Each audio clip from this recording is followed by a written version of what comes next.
Okay, I'm checking Facebook. Take it off private because it's always like that. I haven't changed the countdown yet, by the way, if anybody hasn't noticed. It still says Probably we're on week 3rd. 43.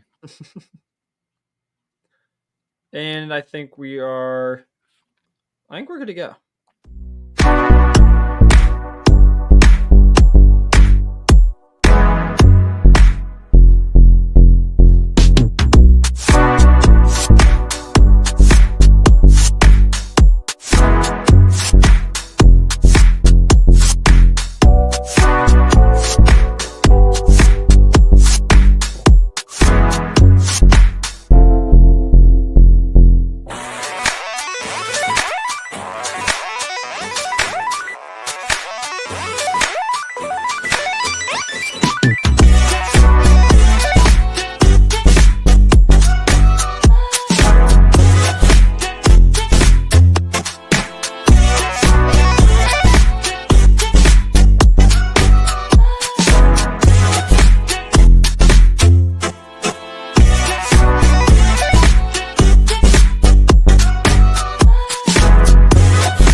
Oh, snap, baby.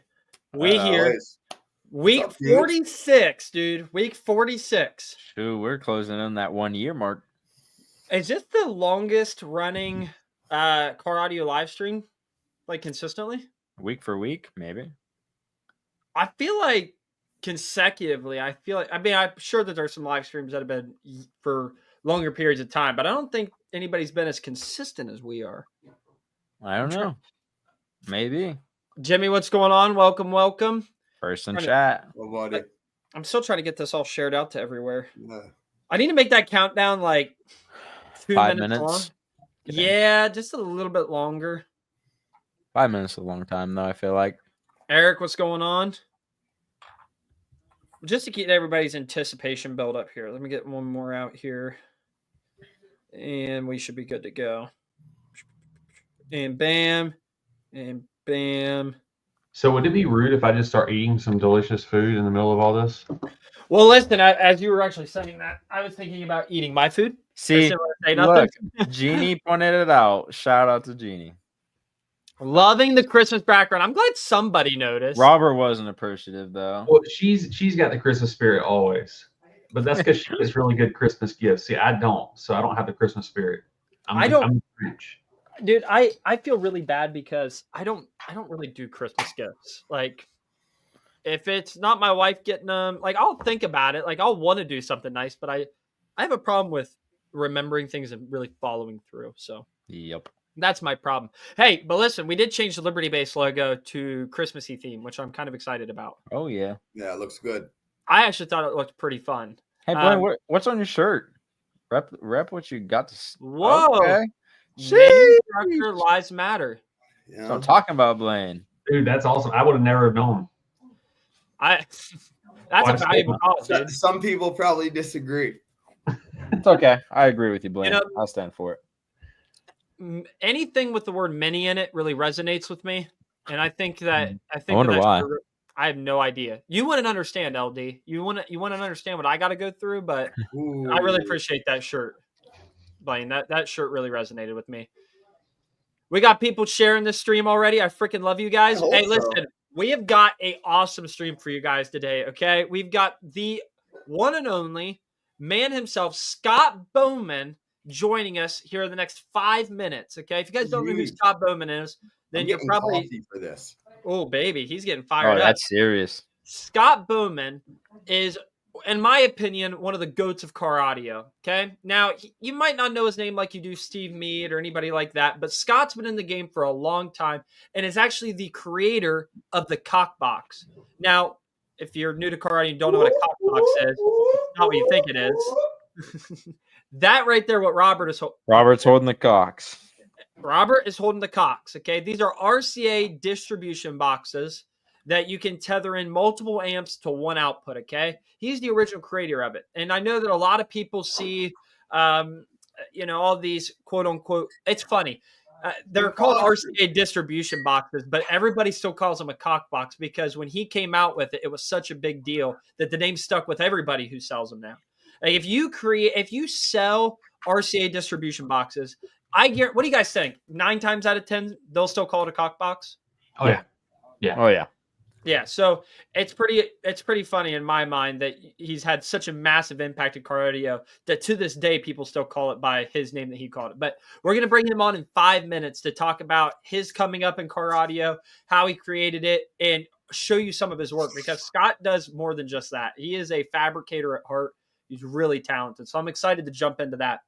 But before we do that, I need you guys to share the crap out of this. Tag your brother, sister, cousins, your mom. It don't matter. Tag them. Grandma. You get your grandma in here. We have a good time. We're going to be talking about cock boxes tonight, okay? I was going to say, do we really want the grandmas in here when we're talking about? Oh, yeah. Grandma needs loving, too. Grandma needs loving, too, baby. This is the BBC. Hey, wait. Did anybody notice the thumbnail to this video? No. Did anybody notice the thumbnail? Well, if you didn't know, Tyler Moore makes an appearance in This Week in Audio, episode 46 thumbnail. Uh-oh. It's an Easter egg that you have to look for, okay? It's an Easter egg. Tyler is a fantastic supporter of us and many other brands, but we'll just focus on us tonight. Tyler's great people, guys. Huge shout out to Tyler here. Who else we got here? We've got Justin in here. Maryland. Oh, snap. We got Debbie in here. Debbie, listen, I think we need a live stream with you and Jerry in here. Look at Jace using his head besides a hat rack. I'm thinking, boys. I think it'd be a great stream. Jerry's got to get good first. We got to make sure he's 100%. Actually, yeah, get well soon, Jerry, brother. Yeah, Debbie's under the weather too. I think she. No. He's from Jerry, yeah. He's got a Jerry. Hey, listen, maybe we don't want to bring him on. They might, skid us. Yeah, man. Got to be careful. We'll probably just wear masks or something like that when we do this. Hey, listen, I did want to show these off, okay? Because I'm super excited about this. We opened up pre-orders on Black Friday and had good results on Black Friday, but I didn't want to close it until we had everybody on the live stream get an opportunity to get their pre-orders in. But Liberty Base hoodies, boom, right there, are now available on libertybaseshop.com. They are on sale. They're $35.99 right now. Once the pre-order ends, they're going to go to $45.99. Can't forget about that 99. But we've got all these colors, and I think I'm gonna add in purple to this. Oh yeah. I think I'm going to add in purple. So this might be like a stream special. If you're really about Liberty Base and you want one, in your order comments, you can put purple, and I'll make sure that it becomes purple. I can do that after Jace's shameless plug. Hey, listen for the stars, Chad. Chad for the stars? I missed it. I think the font needs to be gold. If you're going to do purple with gold font. Ooh. I was getting bougie over here. Dang. My brother would love it. Y'all excited? Yeah, dude, that pink does look pretty good here. I'm going to show that off one more time here. The pink does look good. And granted, it's just a mock-up image, but it looks pretty good. I like the brightness of it. I got to see. Chad's got a message here before we bring on our guest here. I want to read this real fast. Yeah, I want to see Robert turn to face Blaine, Blaine to turn and face Robert, and for them to high-five each other through the webcam. Make it happen. I think Blaine's below. You need to rearrange this real quick. I got you. Can I be on the left? I'll make it happen. Now I'm going to be on the right because he said, "Oh, there we go." All right. I don't know if I like this, Blaine. No. You gotta. Blaine, you gotta use your other hand because he's using his other hand. Okay. Boom. Yes. And that feels weird. Yeah, see, that feels weird.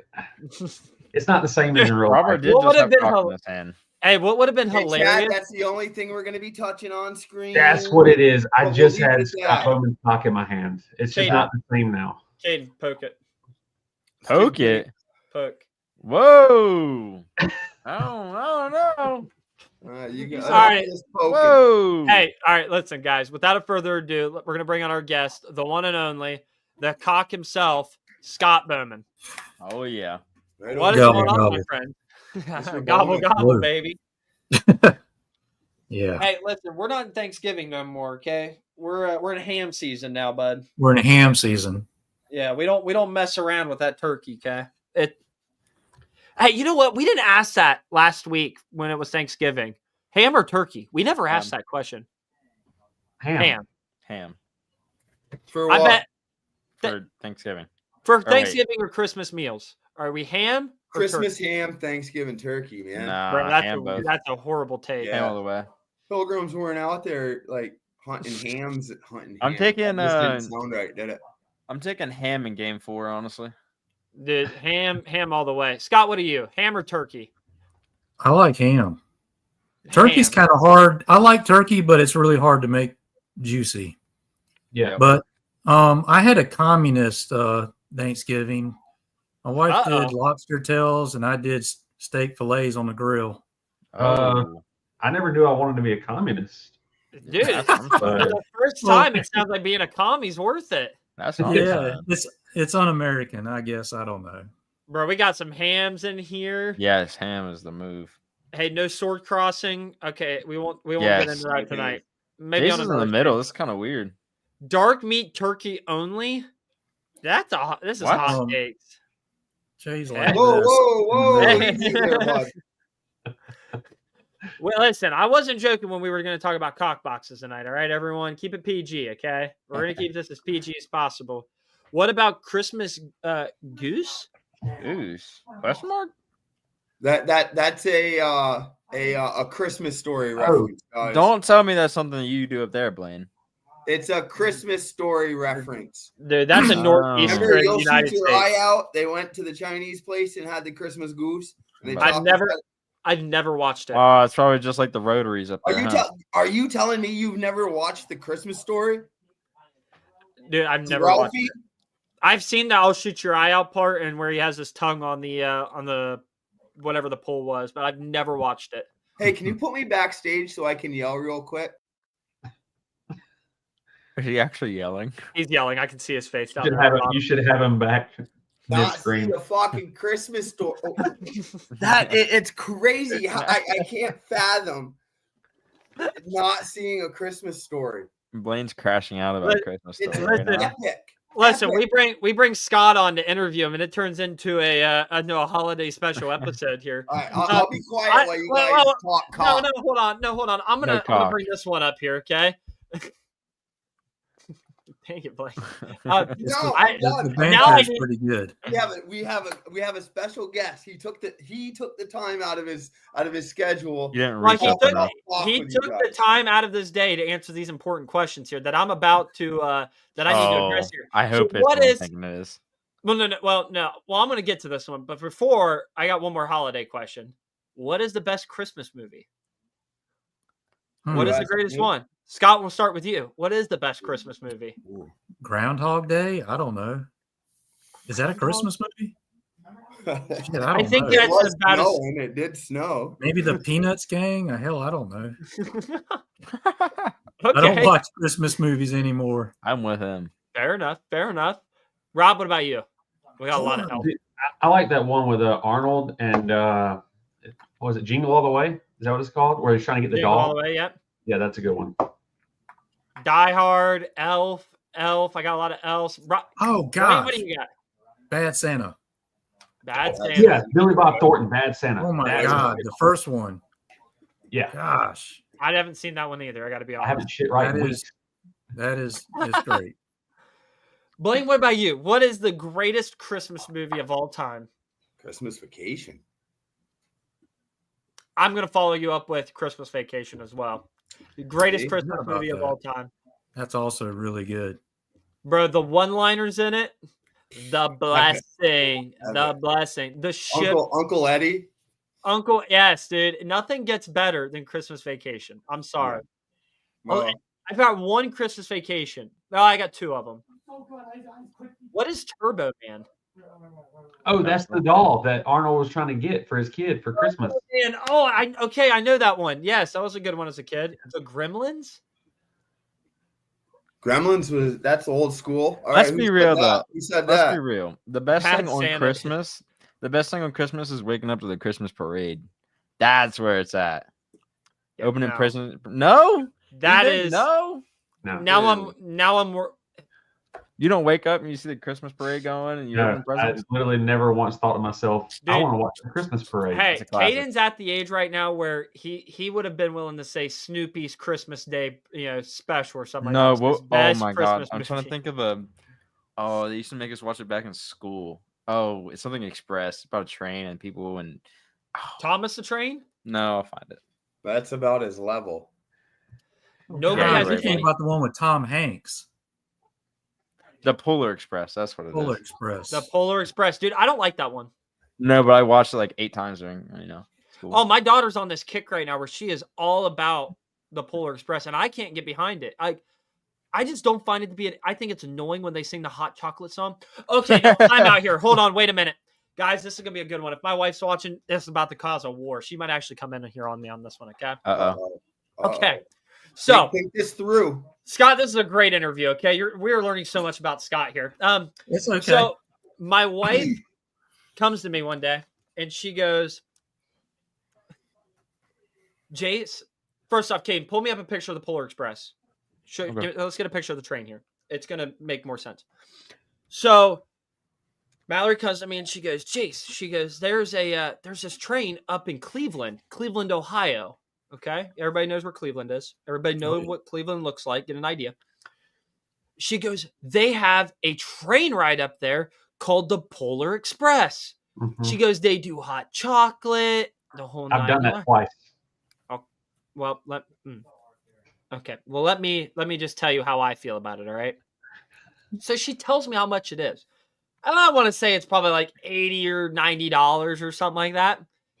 And I lose my mind over it. Okay. And she's like, why are you so upset about $80 to $90? I said, first off, Mal, you got a picture pulled up here of what the train looks like? Boom. Okay. You guys see what this train looks like? Big old steam locomotive with a lot of character. I told her that number one, okay, you're not going to get into some train in Cleveland, Ohio that looks anything like that. You're going to get on some Amtrak, rusted out, clapped out train with graffiti all up and down the side of it. I said, and then you're going to walk into the luggage car, okay, and it's not going to be the red velvet pretty look that you're thinking it is. It's going to be, clapped out junk. And you're going to pay $80 for some Swiss Miss hot chocolate that I can make for you here at the house. We got into this big endeavor about this, okay? Big endeavor. And she is, she's in denial that she's going to get on some nice fancy train. This isn't Hogwarts, okay? We're not getting on some nice train. You're going to get on some clapped out, rust out Amtrak train with every gang sign's graffiti tag on the side of it.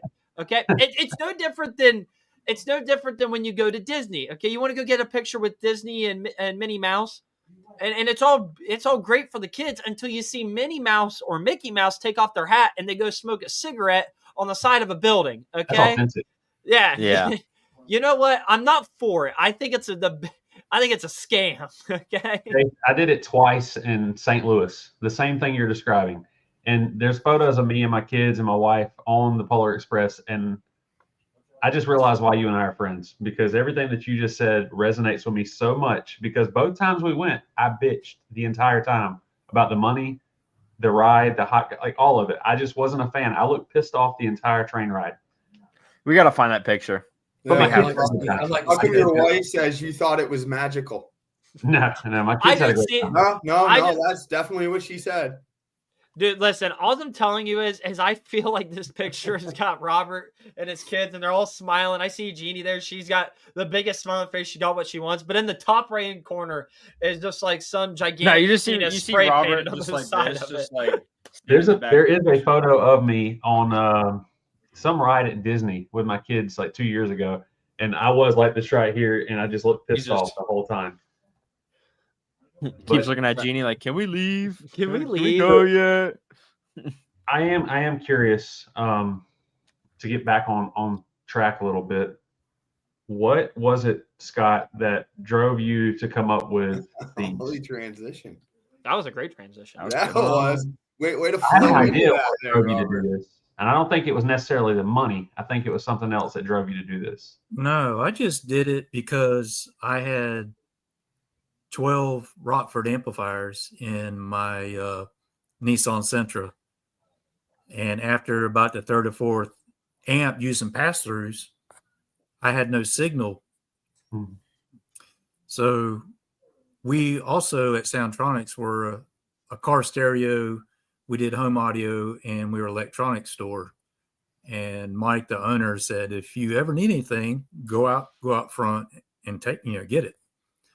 So we had everything. And so I just emulated the amps, and it worked. Didn't think it was no big deal. I didn't announce it. I just did it on the bench when I had time and stashed it behind a panel. And then actually there was a few guys that had the BD 1500s, and they had the same problem. And so I made them a few that would come to the shop. No big deal. Got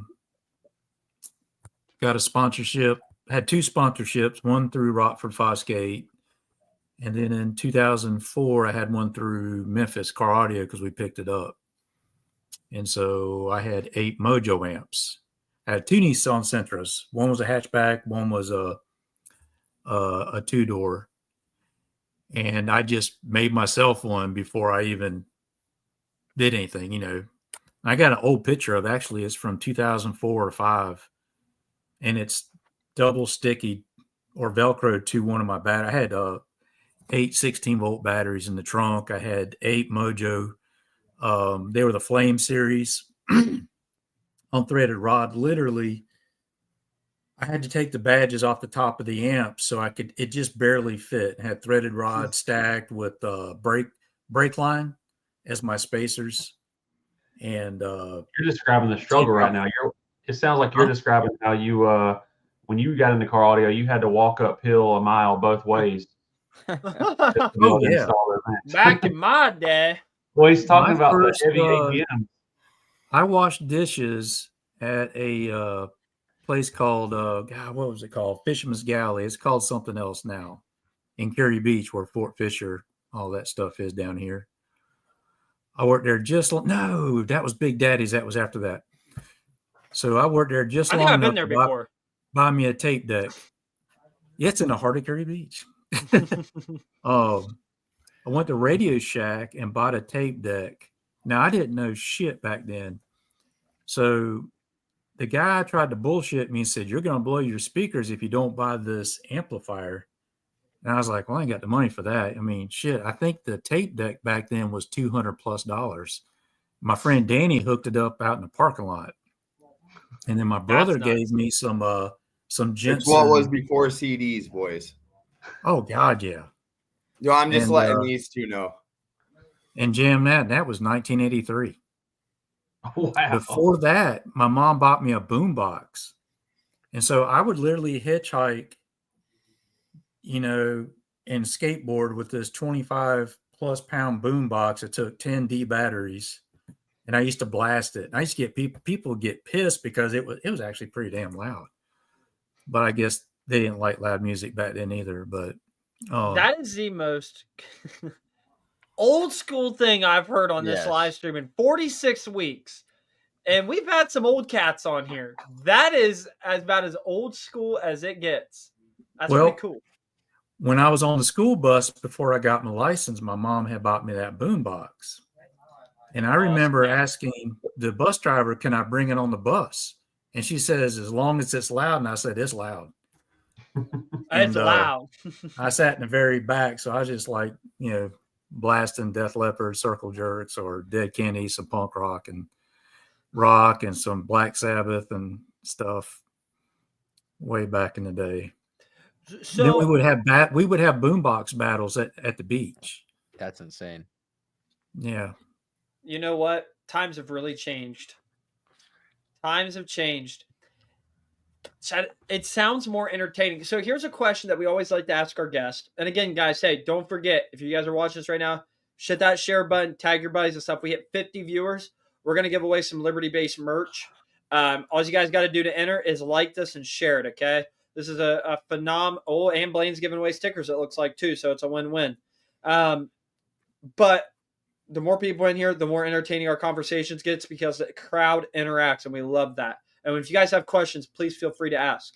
The question that I always ask for our guests is, at least the older school guys, is audio's changed so much for me since 2016. And I know Rob will back that up since he's been in it. I know Blaine will back that up. And I can even tell you that Caden, from the time that he's been in car audio, it's already started to have changes in such a fast amount of time. And the biggest change for me was lithium batteries coming into the game and how big they were. What do we got there? What are we seeing there? That was you know what? Song. There's a cock box right there with. Why don't you send that to me on Messenger? Send that to me on Messenger. I'll get it pulled up. We'll let everybody see that. But what's up, Memphis? Oh yeah, we got some people here. We got Paul. Boom. We got Memphis, Paul, Donnie. Everybody's in here. So now lithium batteries have been such a major change up for me since I've got started into car audio. And so when I talk to somebody like you who's been involved in the audio scene since the 80s, I mean, you've seen a lot of change. You've seen car audio really rise, fall, and then stabilize and start to make a comeback like it is today. What has been the single biggest thing that has changed for you in car audio? The one thing that makes you go, this has been a complete game changer. Other than cock boxes. You can't say that. No, lithium. Because you would say lithium too. Oh yeah, because it was, I always had imports, small cars, and before I knew what batteries were, you just used the battery you had up front. You didn't know about the big three. You just destroyed your alternator playing it at the car wash because you had your car off or you keyed on, and you used your alternator charged up anyway, and you destroy your alternator. And you'd take it back to advance until they wouldn't give you any more. And then you would go to another advance before the computers really hit. And you hand them a receipt. They didn't know who you were, so they just keep giving it to you until you kept coming back too many times and you go to another one. But anyway, it was lithium because a lot of the room was batteries. You tried to fit as many as you could. And then, you're trying to fit 12, 13 amplifiers or whatever. And then make room for your box. Well, I would agree with you. I would agree with you that lithium has definitely changed the game. We got some new viewers in here. Welcome. Thank you guys for supporting the stream. Don't forget, 50 viewers, we get to give stuff away. So all these guys have got to do is hit that like button and share it. And if you're on YouTube, you just got to hit that share button or that like button and then copy it and then send it to some of your buddies. Here's another one, Scott, I want to throw at you that. And I don't know if this has been a lithium thing or if it was just a changing in manufacturing over the years, but lithium has changed the game, but the dollar per watt has dramatically changed the game. I mean, you talk about some of those. Yeah, you talk about old school Rockford JL. I mean, 1,000 watt amp is $3,000, right? Like that's insane. Now we can get 8,000 for $600. Oh yeah. When I was at Audio Express in the early 90s, we had the Power 1000, which was one of the most powerful amps at the time. It was weird. It was a 4-channel. Then you had the Lanzar 50C. You had the Orion 2250. They were all around the same wattage. I think 1,600 watts. That was like a 25. Well, I remember when I got to working at Audio Express and looking up the price sheet, I can't remember what the cost was on a BD1, not a BD1000. It was the Power 1000, and it was it was big and black. But then it turned to chrome. Clip that. Somebody clip that for me. Thanks. I think full retail was like $3,200 for like 1,000 watt. Wow, goodness! And I think we sold it for like 2,400 or 2,800, but I think cost was like 1,800 or something like that. Wow, that's insane, dude. I actually have a catalog from Rockford in my toolbox from the mid 90s, maybe. I might even have a price sheet. Not like when I worked at Audio Express, but like one that they sent us and then we throw it away and I would like take it. I used to keep a lot of stuff. I threw away a lot of old tech manuals that was predate before I started working at a shop, like from the 80s, like Alpine. when a lot of the amplifiers had DIN cables that you would plug in from the radio and whatnot. And James Dempsey just put Sony had a 1100 watt amp for $985. Guys, that's insane. Can you pull up the website real quick? Give me I don't want to misspeak, but I'm pretty positive Stetson Bass AK, which is a Brazilian amplifier, a different technology than what we're talking about right now. But a Brazilian amplifier does right around 8,000 watts. We run them in the Patriot and in the Scion right now. They are, I want to say $640. Let me know when you got to pull it up. $679.99. Fake news. I'm going to pull that up here real quick. Okay, so that's a Brazilian amp. Now a Korean amp, the one that everybody wants. We can pull up the Ruthless amps and the JP amps and do two comparisons there, just to compare prices. Yeah. Ruthless. You mean compare prices to an AK? 93. 93 and a 10K? Yeah. 90 or a 10K is $1,350 on sale.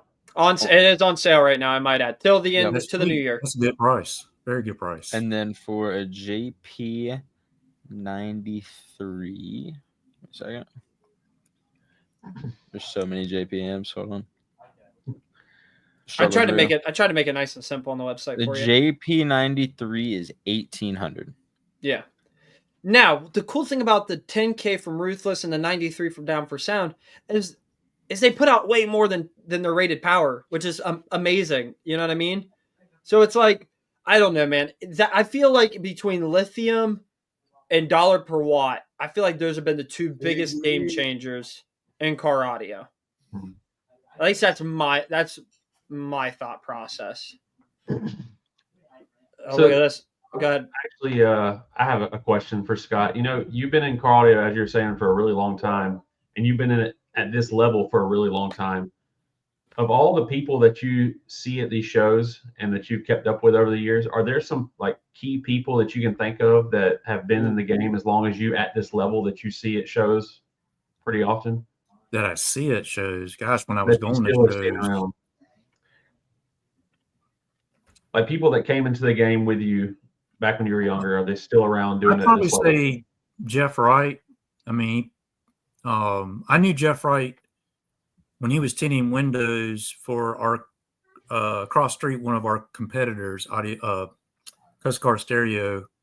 I would ride by there with my little Volkswagen Scirocco. I had no back seat. I had this gigantic box for 412s. I had two punch double stack magnets, two Orion XTR 12s, and I had punch 45s, and then I ended up getting Autotex. But I would go by there, and he would just like, wow, just tripped out on this little crappy Volkswagen, but it was just loud. It was weird. It was just loud. And then he disappeared, and then he moved to Whiteville and opened up a shop and ended up years later having a world record. Wow.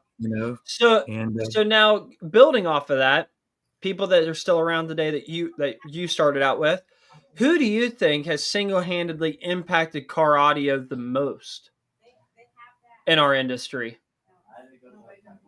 That's a good question. That's a great question.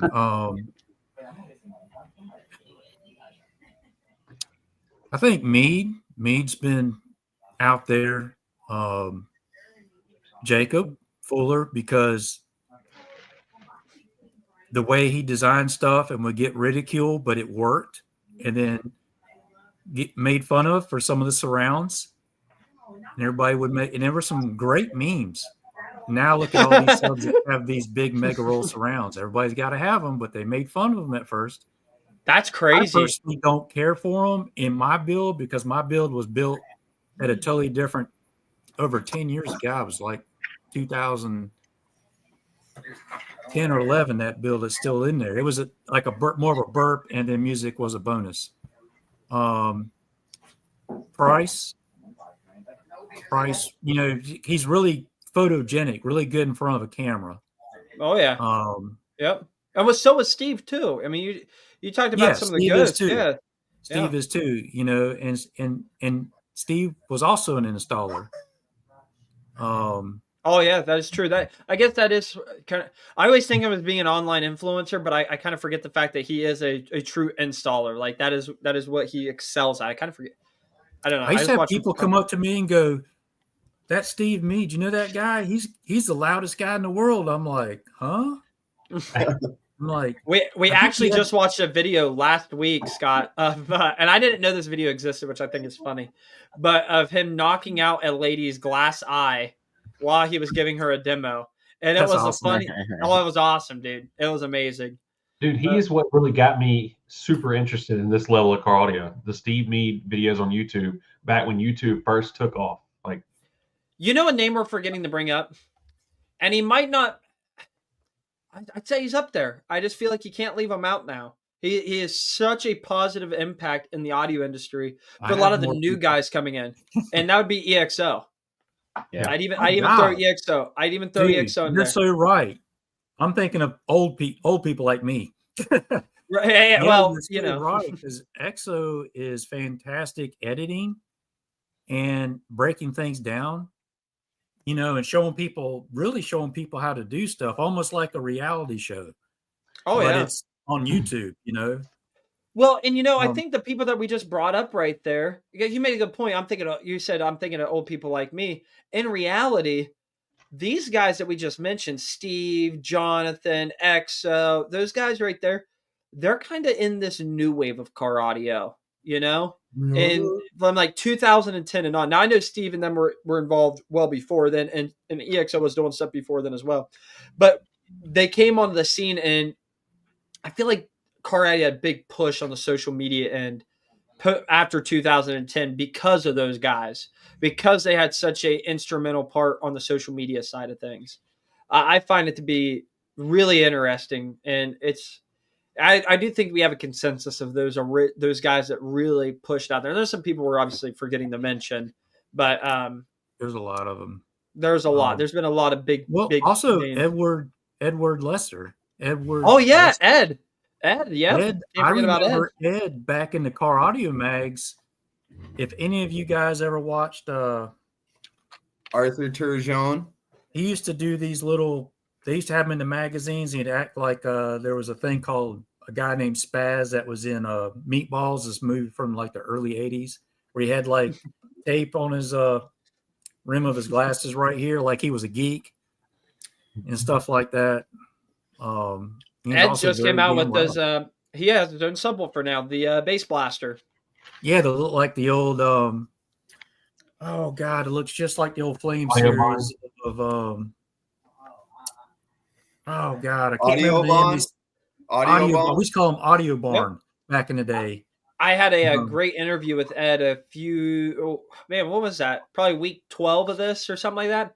And when I was researching him and stuff like that, he does a very good job with his articles on Sparked Innovation's website. And there's a full article about the Bass Blaster and how it came to be, where did it pull inspiration. And it is truly a subwoofer that pays homage to the old school subwoofers. It takes a little bit of everything out of them, which I find really fascinating. And it's what makes that subwoofer have a lot of character.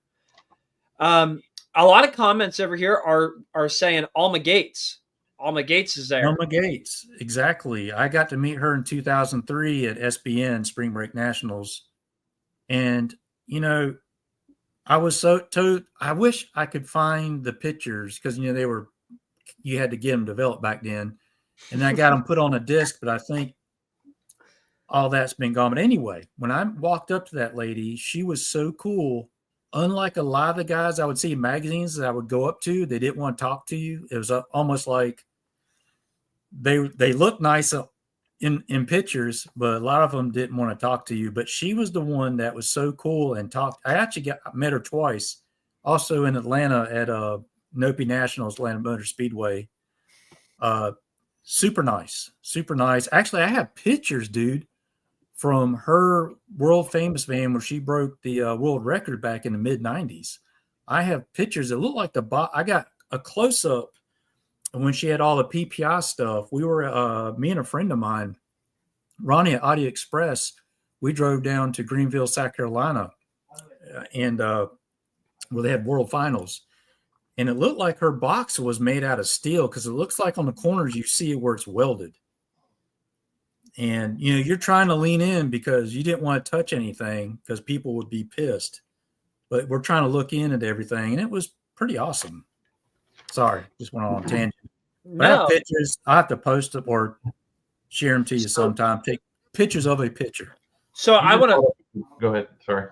Well, I just wanted to say this because I love what you said about Alma. But I know the rumor behind how. You want me to tell you how she got to what she did? I'd love to hear it. I was told this. When I was at Audio Express, our PPI rep told us this. It's all these rumors. I all know this little inside. We didn't have internet back then. This was like mid 90s, actually probably a little pre mid 90s. And her son, which I can't think of his name right now, walked up to Mark Fukuda, who used to have the world record and had the Rockford Blazer, S10 Blazer. Walked up to talk to him, and I guess he was like a stuck-up ass. So he went back and told his mom, and she walked up to him and said, "You'll know who we are next year." And then bam. And that's how that happened. That's awesome. So I want to bring this up because I love what you said about her. And I think this is such a missed opportunity that a lot of bass heads have every time they're at a show. And I know that just for my small, I mean, we are very small social media following that we have.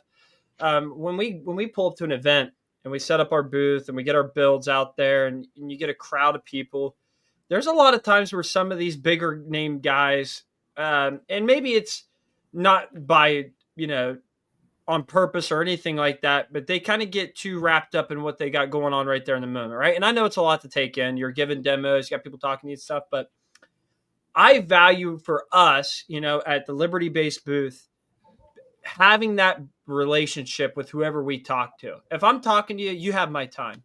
You know what I mean? It doesn't matter what I'm doing. I'm there to talk, hang out, and just enjoy the hobby that we're all enjoying, right? And I think that some people can be arrogant, and the best way to put it without being around the bush is assholey-ish, and it sucks. So when I hear you say that about her, and everybody still remembers her to this day, she was such an impactful character in car audio, and it's reasons like that why she stands out. Not because she had a crazy build and all that stuff, which helped play a part in it, but it was her attitude towards the car. Character first over everything else. I love hearing you say that because it's such a big deal, and I just think it's missed nowadays, man. I just think some people don't think about it like that. In like the late 80s, early 90s, whenever the big guys that had the nice lowriders, had the loud stereos, and we were just guys. We didn't know the secrets. We were just trying stuff. All you could do was look. If they'd let you, they wouldn't tell you. I mean, it was so crazy. They would have curtains over their walls or big towels. They didn't want you to see their box because they didn't want you to copy it. They didn't talk to you. A lot of them were so stuck on themselves. If you go up and try to talk to them, they literally wouldn't say nothing, a lot of them. And it was crazy. I mean, it was crazy. I've had doors slammed in my face because I go to peek in to see what they had. They didn't want you to see what they had. They were so secretive. Really? It's totally different nowadays. So that was going to be my question, actually, because you had mentioned like peeping into her build and seeing those possible welds and just wondering what was the secret. I can show you. Not right now, but go ahead. I'm so copying it when I see it.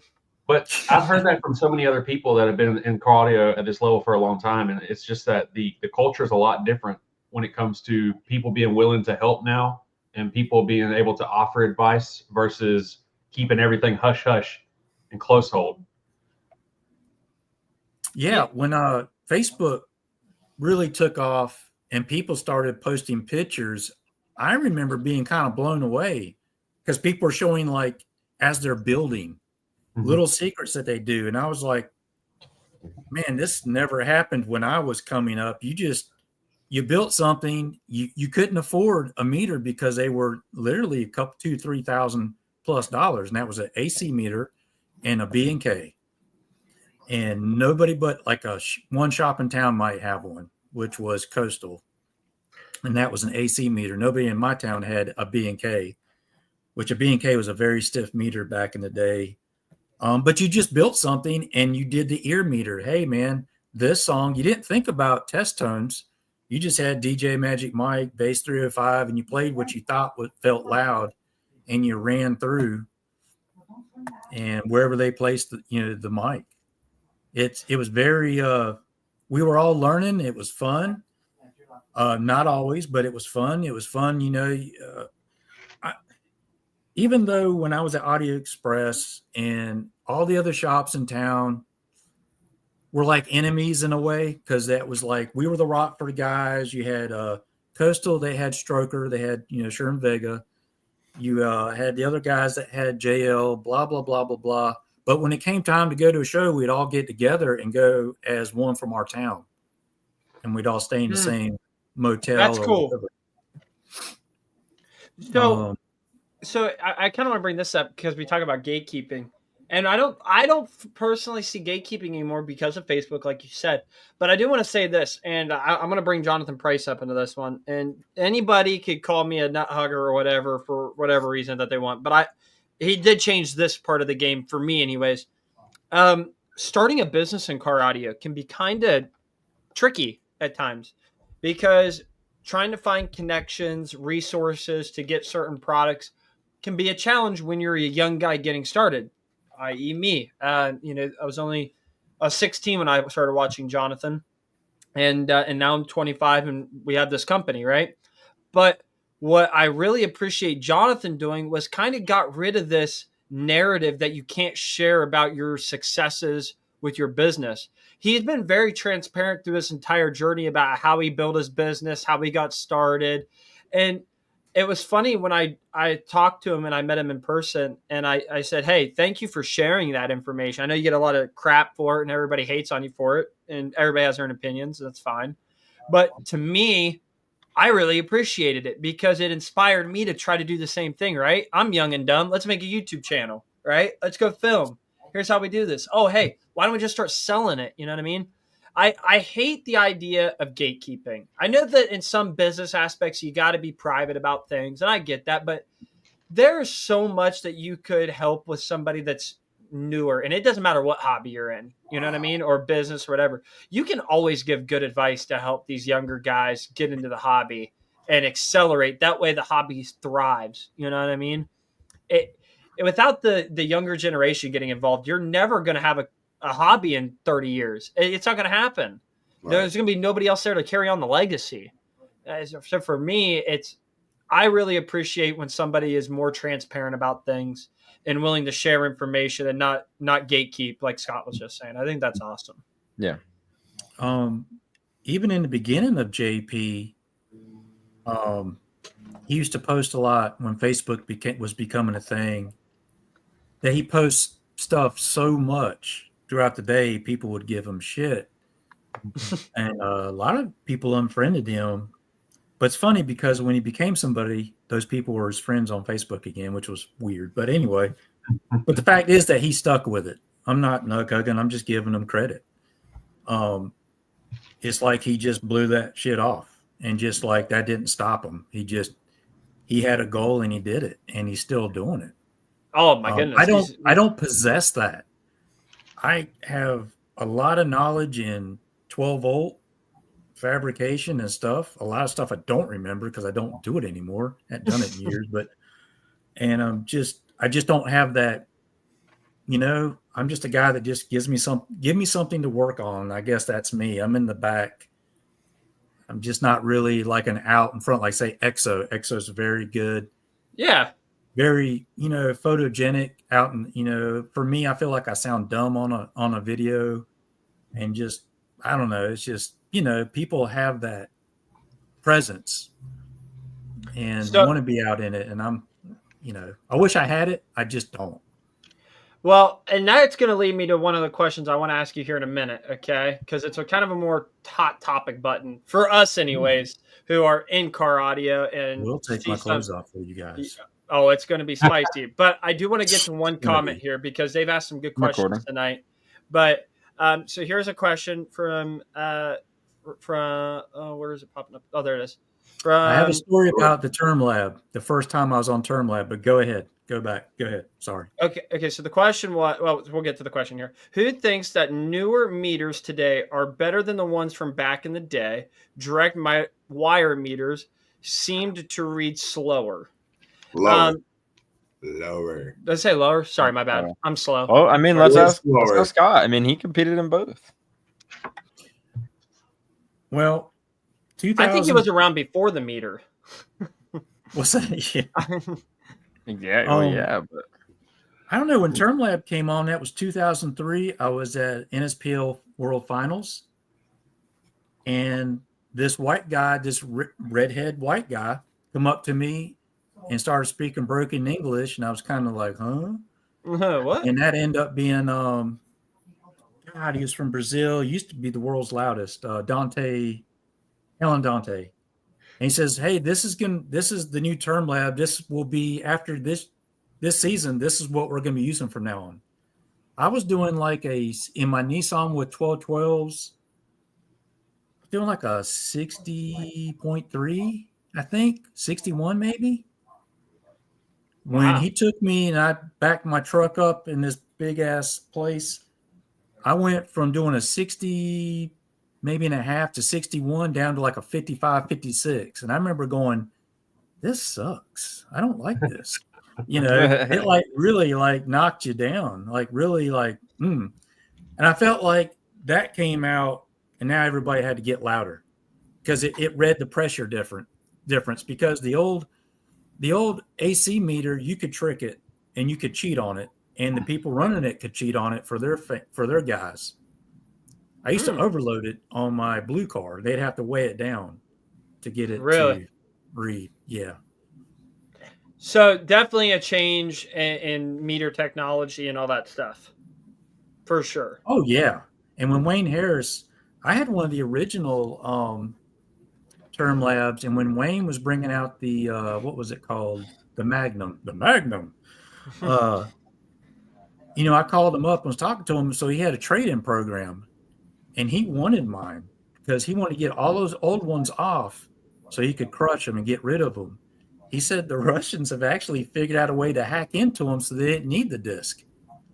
And he wanted to get rid of them all so people wouldn't have, like free access to it and wouldn't have to upgrade. So damn commies. They're crafty. Always the Russians, man. So I still have this thing. I've got the clamp meter and everything. I haven't used that thing in God, I don't know how long because I haven't burnt my truck but once since the end of 2017 when I quit competing. So I want to get to this hot. Or if I went. No. I've been holding back on this because now we've got some good viewers in here. The comment section is coming in hot. I want to have this conversation. Oh God. Rob, will you please show us what you got sitting there? And Caden, can you pull up Scott's profile? And he's got a red, white, and blue one on there that I want to talk about. Okay. So, ladies and gentlemen, what you see in the bottom right-hand corner is a cock box, also known as a RCA distribution box. Okay. Yes. Now, how do I say this in the nicest way possible?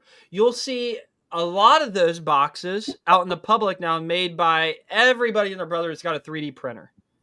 And again, we're not knocking anybody who's doing it, but we're just talking about this because I think it's an interesting conversation to have. Everybody that I know calls them, oh, look at this picture. Oh my gosh, this is Scott's work. This is beautiful. Look at that. Okay. This is a genuine cock box, SBC. Okay. And every time you see one of these RCA boxes, unless you're brand new in car audio, everybody calls them a cock box, even if they're not ones produced by Scott. And because Scott created it and it's been such a staple in the car audio community, that's what they're known by. It doesn't matter who makes them, what they want to call them. They will forever be called a cock box. And it's kind of a neat thing to see nowadays. And so, Scott, I want to talk to you about how do you feel about that? And do you regret not getting a patent or some type of way to preserve your product that you created? It was, the weird thing about it is for years, it was just a thing I built for me and a few local guys. It wasn't until I think it was 2008 or 9, we were starting Team Nemesis. And Mike Jenkins, who works at Sundown, that eventually was on our team. Me and my friend Vance got him on the team years ago. Seen it in my truck and said, "What is it?" And I told him what it was, and I made him one. Well, he used to live in Fayetteville, North Carolina, and right near where one of the military bases are. So he was around where all these people are around, unlike, say, here in Wilmington. And then people asked him what it was, and then he would get them in contact with me, and slowly that's how all this started. I did not think it was a thing. I'm still tripping that I'm making these things because it wasn't like an aha. It was just a thing to solve a problem that I had. And it really is a lot easier to troubleshoot. It's way more reliable than Y connectors. Oh, yeah. A lot better looking. And it's like a plug and play. But yeah, I don't know. It's at first I didn't like the idea when I started seeing other people. Now it's just such a thing now. It's just, is what it is. Yeah. It's not that big of a deal like it was at first. It's like I was selling them to people and then they were turning around making them. I'm like, it's not rocket scientist, but you gotta, here's the thing. Let me tell you, nobody's making them like this. Yeah. Well, nobody's doing that. Not one person. There's a lot of clear on that. There's blue candy, red candy. Dude, that RCA box pisses red, white, and blue. I mean, that's all I need to know. I think that's crushed glass I put on that. I think that's crushed glass, if I remember right.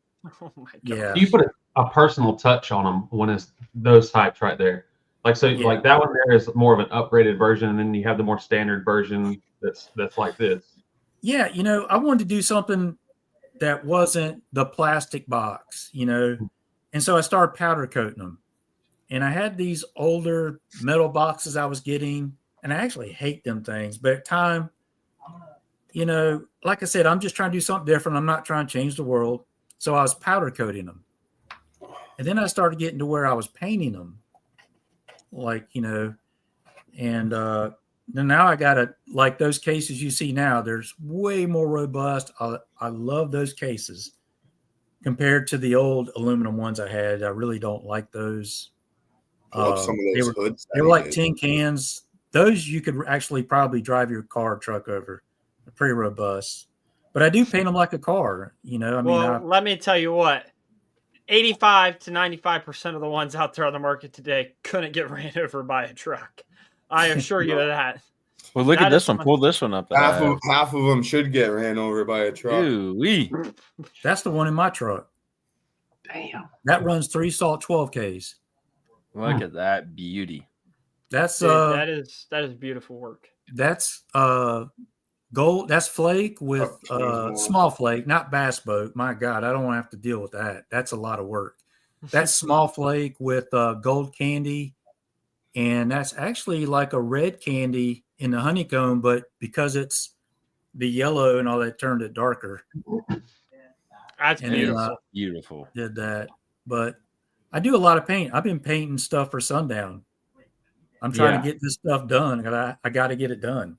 So, Jace, those red compact Neo V3s that you see up for sale right now? I do know those. Those very are James well. Bill's. Those are James Bill's, and Scott painted those. Candy apple red. Those Dredden cones were painted by him. You painted the cones?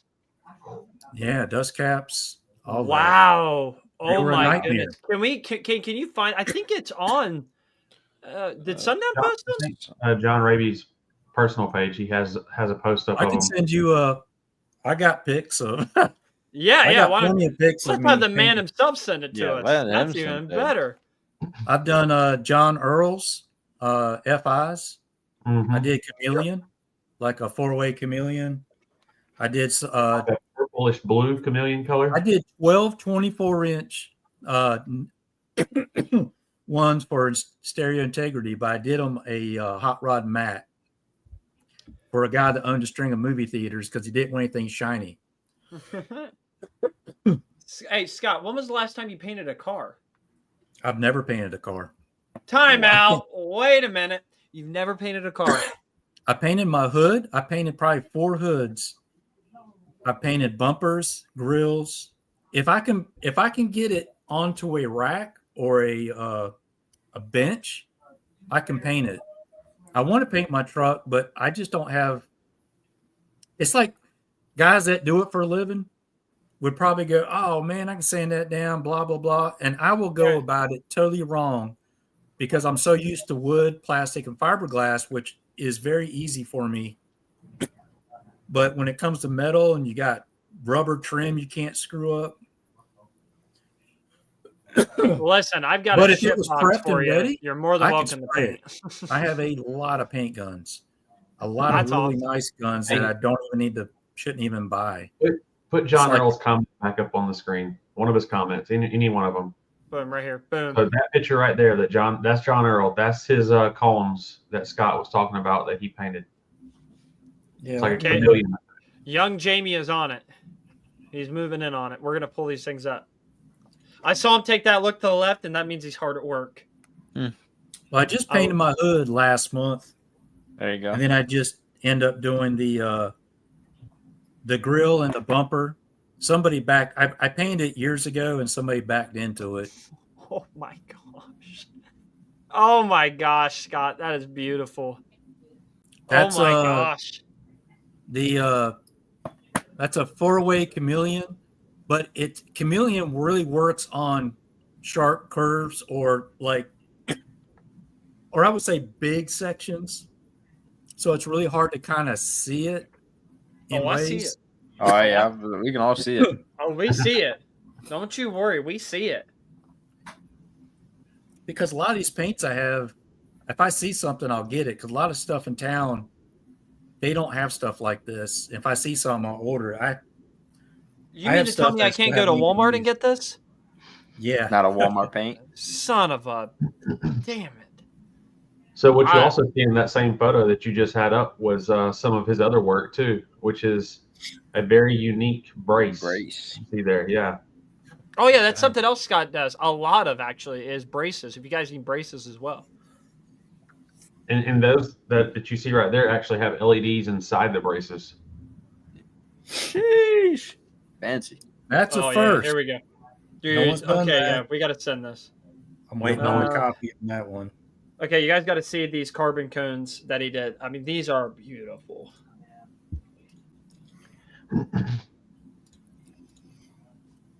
Oh, that. Did you paint is that the hood you painted that you just sent me? Yeah.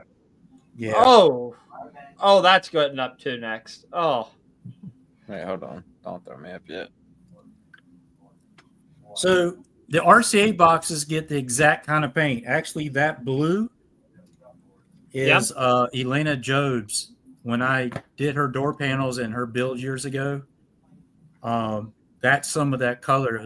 It was kind of like a popular color. It's like a tealish color. So I was like a wild hair at my ass. So I airbrushed that on there, and then I went over it with like a blue pearl.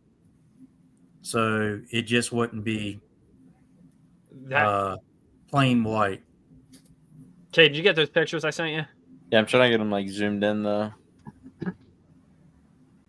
Dude, they're my goodness. I can't get it zoomed in, but you can. Y'all want to see some old stuff that I did with PlayStation 2 where the airbag used to be?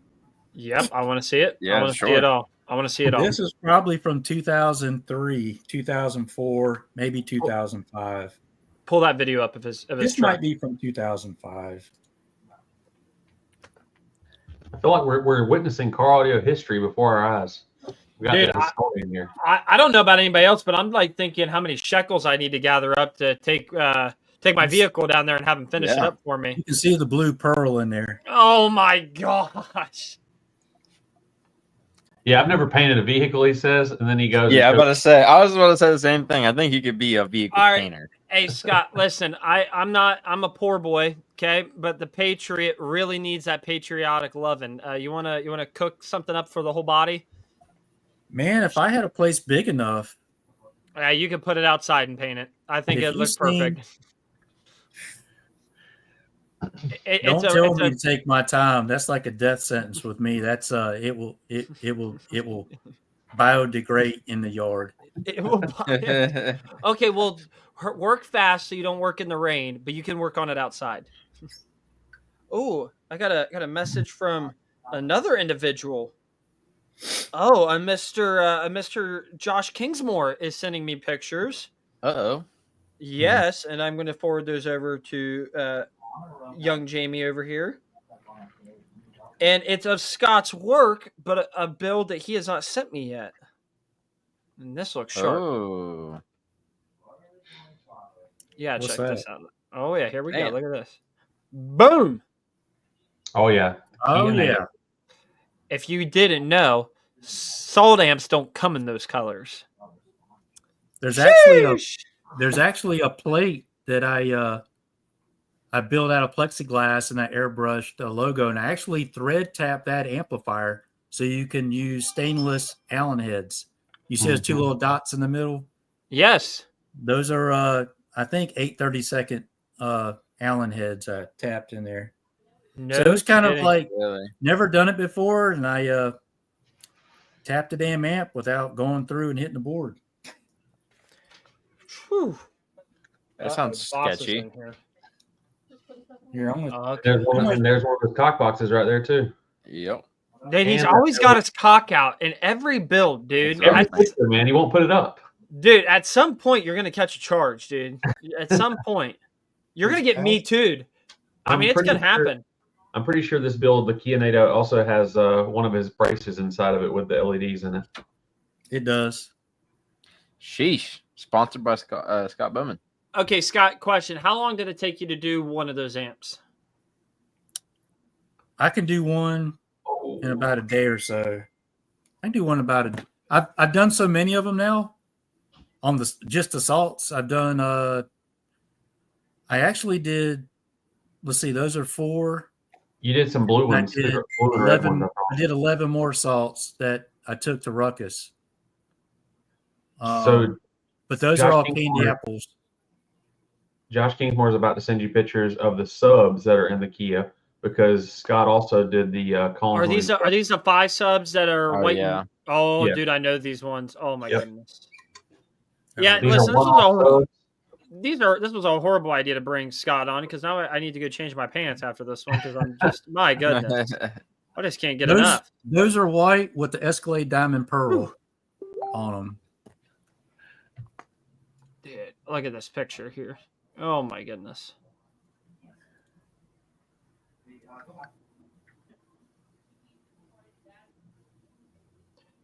I think I'm just going to start reposting all of Scott's work. I think that's just what I'm going to start doing. I'm going to He's start got plenty of content on his phone alone, I'm sure.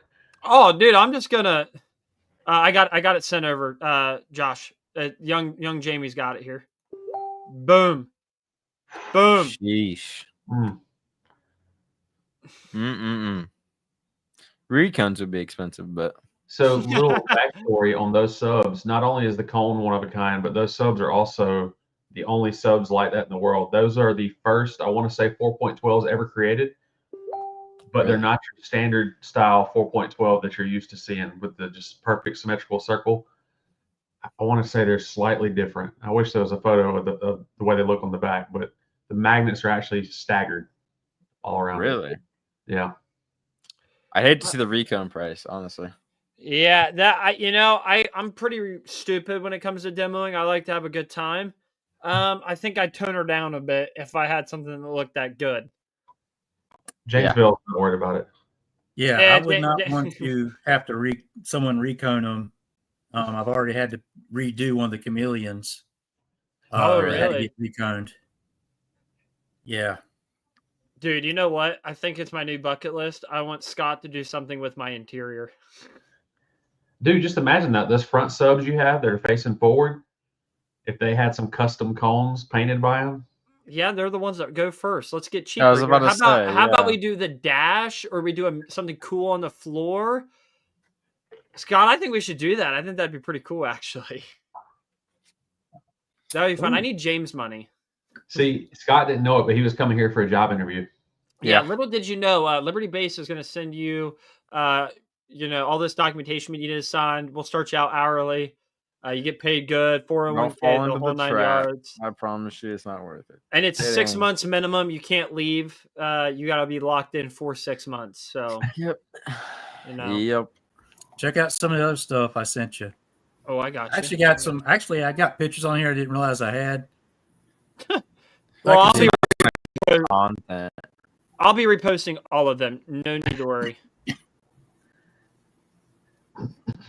But those subs, to figure out how to do that, and it's constantly on an incline that wraps, it was terrible. I was really stressing on trying to do that. I'm not very talented with certain things. There's guys out there that are extremely amazing that I'm just like, how in the hell they can just, I don't know, just do stuff that's just wow. Oh, like you. Okay, good. Yeah, a way to have you say you're not very talented. Well, compared to some that I have. Okay, look at this from Scott. Oh my gosh. Holy. I'm gonna tell you right now, those Dredden cones look insane. The chameleon color in the back looks insane.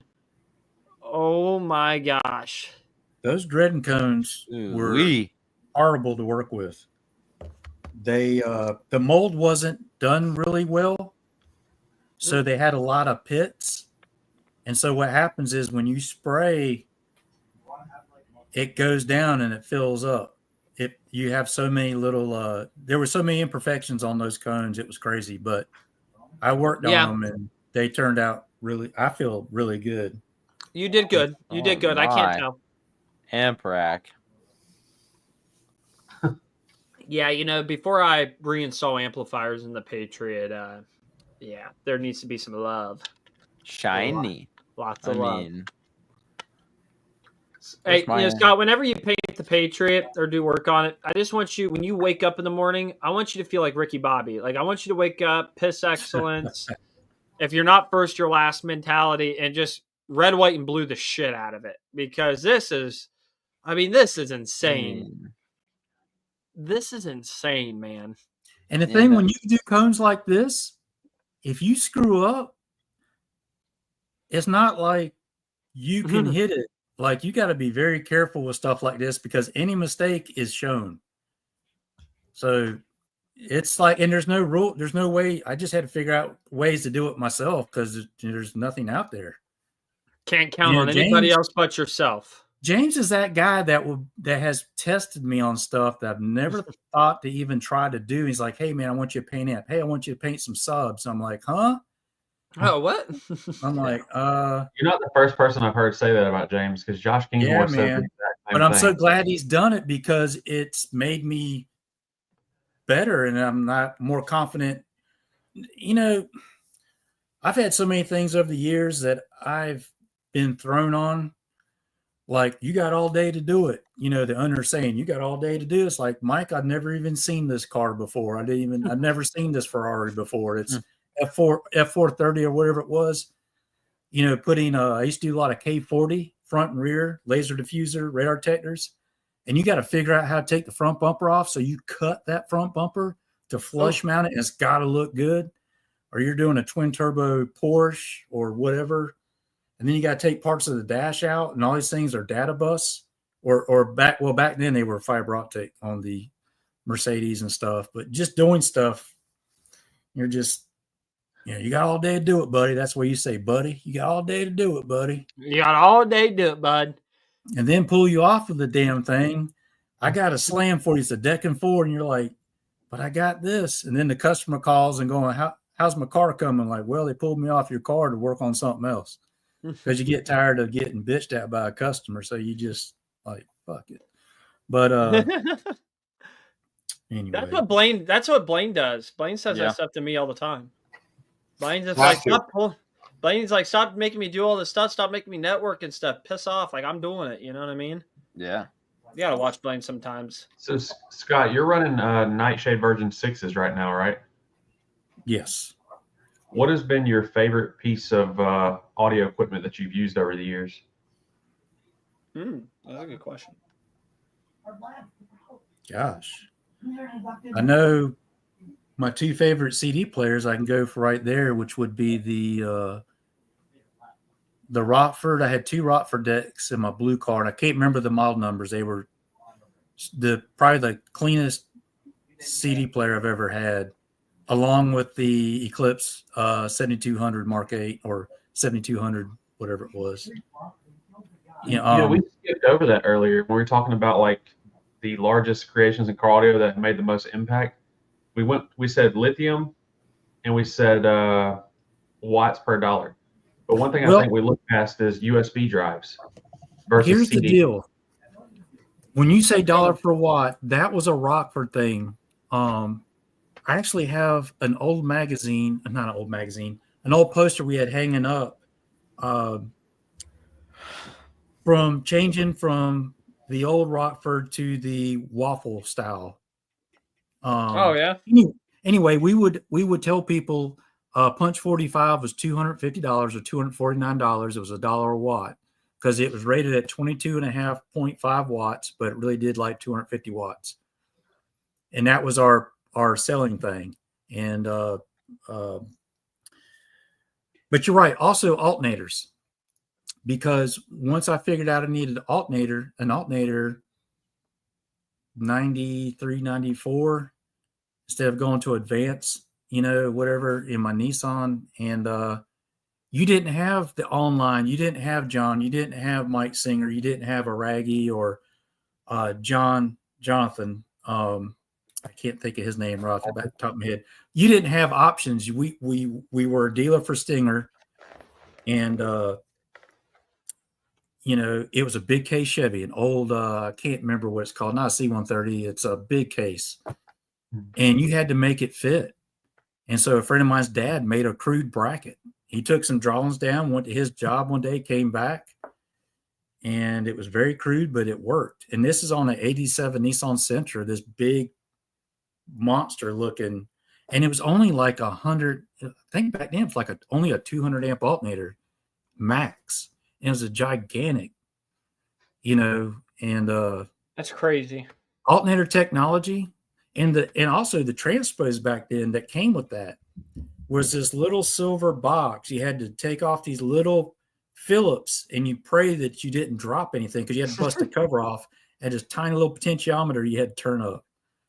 It was just like things are so much nicer now and so much better because they didn't make small case or direct bolt-ons. It was just, you got what you got. And it's easier to buy stuff too. You know what I mean? It's easier to acquire. So much easier. The internet. Yeah. I mean, you can go to libertybassshop.com, shameless plug, and go to JS Alternators on the little tab and click your make and model, your vehicle, and it's going to pop right up. That's what I was trying to think of, Jonathan. JS. Yep, with JS. Yep. Great company, great alternators, but look how streamlined it is. I mean, you're making model done, and I got my options, my powder options, what size I want. Do I want it internal or external? And boom, you're done. Just like that. That is kind of crazy to think about how streamlined things have gotten, how much easier they are, not only to produce, but to acquire. So it's not difficult. Now I feel like it's a standard in car audio, especially at this level, that you're going to have at least one car audio wire in your build. Well, that's like the standard, it seems like, at least at this level. Back in the 90s, when you were into it, what was considered like the norm when it came to your wiring? Like what type of gauge were we talking? 4 gauge? 4. Yeah. I mean, that was that was standard car audio shop. No one had 1 op. They just had 4 gauge. Well, I will take that back. Chris's dad's shop, Coastal, actually, I still have a piece. It's out in my shop.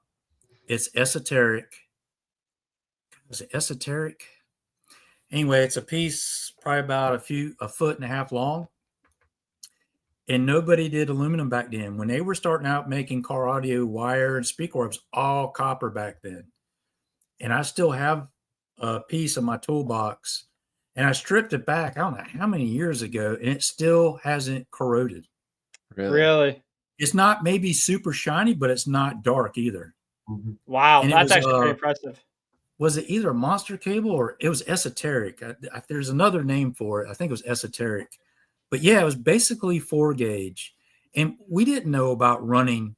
Here's the thing is we would have training meetings out of town, or they might rent a motel in our town, but mostly Wilmington is at the very end of 421. You had to make it a point to get there. There was no way through it. You had to turn around and go back out. So we were always the last people to be seen through all the reps.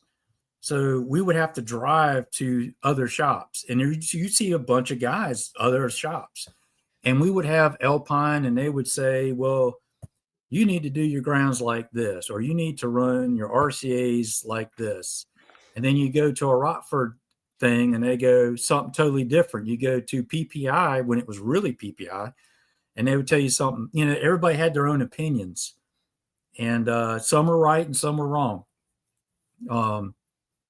And everybody's product was the best over everybody else's. And when you install it, you find out they were lying.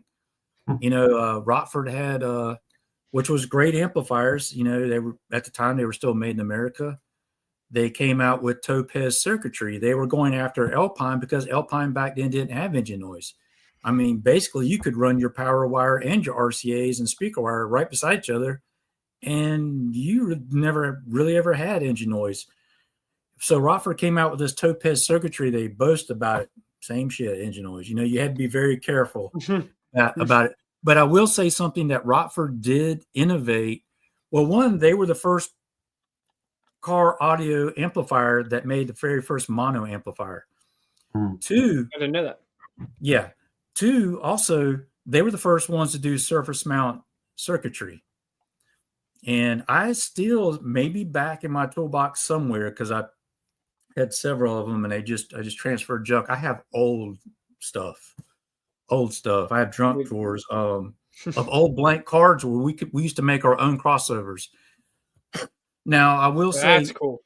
That was in amplifiers, but before that, Soundstream, when Soundstream was actual Soundstream and not a Chinese company, got bought out because Maxonics was buying all these earlier 90s companies, and then they were sending them overseas. And but I used to have a Soundstream crossover that had chips, that had crossover chips, but it was fixed. It wasn't variable like it is now. Things have come a long ways. I will say I really feel like some of the old AB amplifiers sound better still. Some of the speakers, like not subs, but mids and highs, to me, some were really good quality components because it was about quality and it wasn't about the money. Where I think now I'm not saying people don't have quality, but it's everybody's trying to get thousands of 6.5s, thousands of 8s, get them to sell them because there's online shopping, where before you had to go to a stereo shop to purchase it. You couldn't purchase it anywhere else. We are the 1% of car audio is my famous quote. We're in the 1%ers.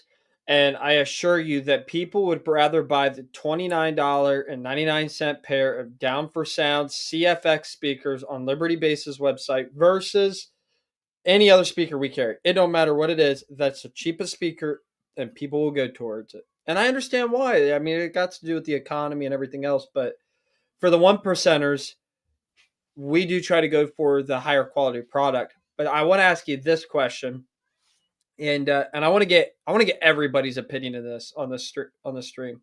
And I'm actually going to start with Caden on this one. Uh-oh. Okay, I'm throwing you on the spot. We can start you there, and Scott, you're going to be the last person to answer this. Uh-oh.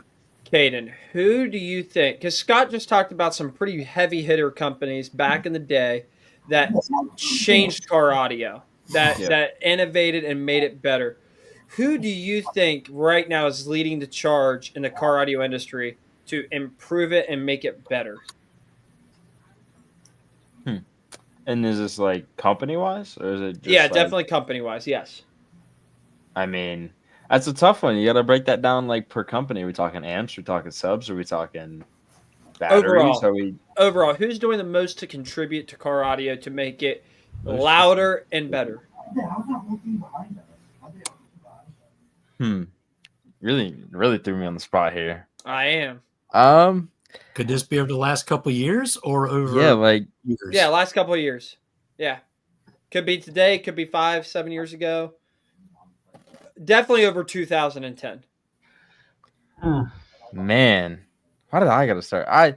I mean, you have your obvious answers. So like, I would say there's a couple companies like Sundown. You're starting out with new technology such as the NSV6.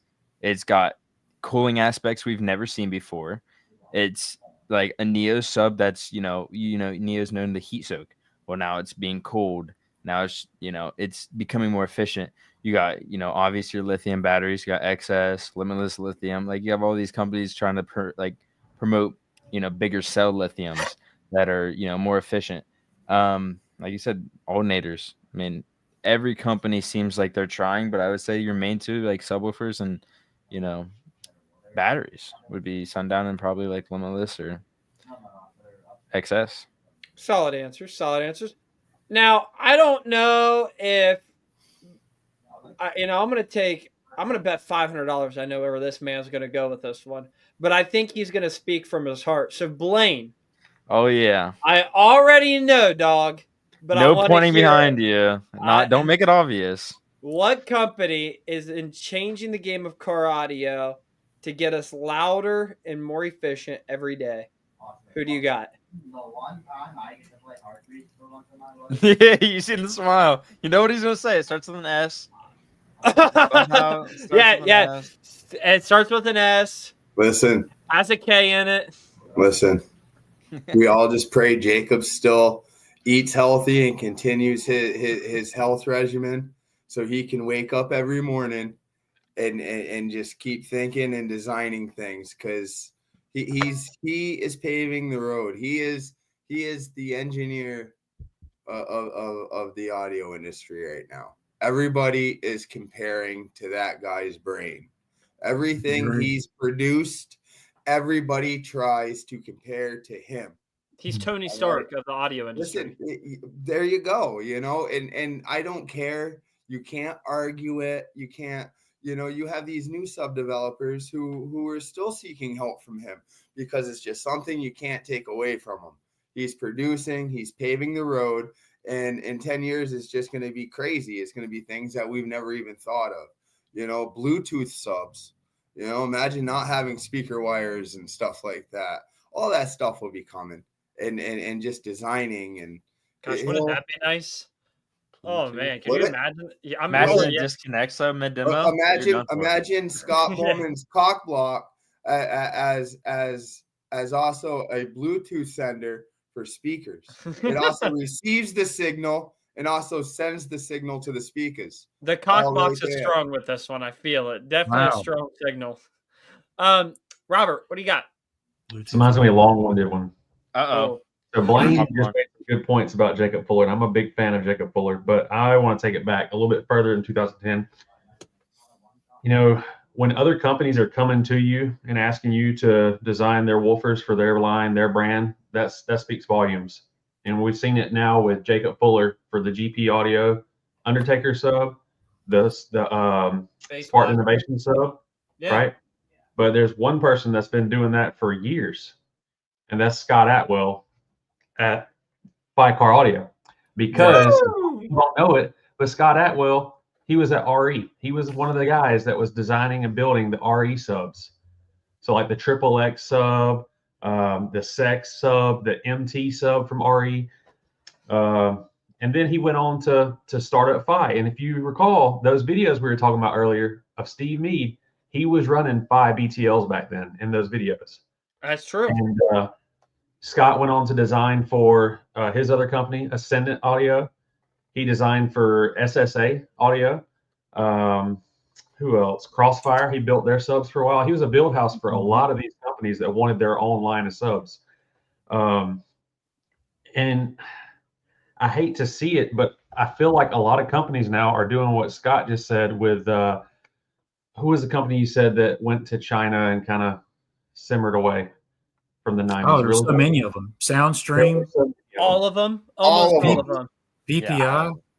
I feel like it's kind of going that way in a way. Some of these companies are starting to sell out to China a bit, and I hope that doesn't hurt the quality, because for me, it's a telltale sign when a sub line comes out and they don't have recons available.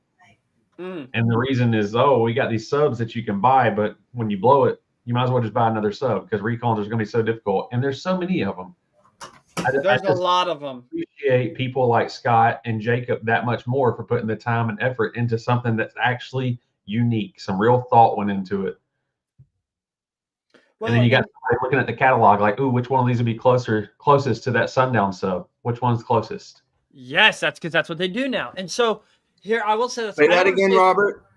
Yeah. Which one's closest to that Sundown sub or that There you sub? go. There you go. Everybody Blaine, we're gonna get you a compares. sticker. Everybody compares. That's it. Everybody compares. You know, that's you can't argue that. That is fact. And I'm going to say this every time this topic comes up, because I've seen it for years. So many people online talking smack about byproducts. And now suddenly over the last year, so many people are now running by and so about it. Dude, it's the same way about Kicker. Even before Facebook, people would talk shit about Kicker. We carried Kicker in the early 90s. It was awesome. Mm-hmm. But and then people, up until Kicker came back and some of the other guys started using it, you don't hear about that anymore.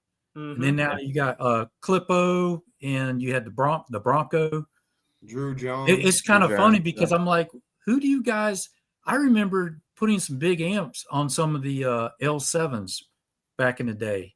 Oh yeah. And I was very impressed that they could handle the Mojo 4Ks that I had that I was selling out of my car.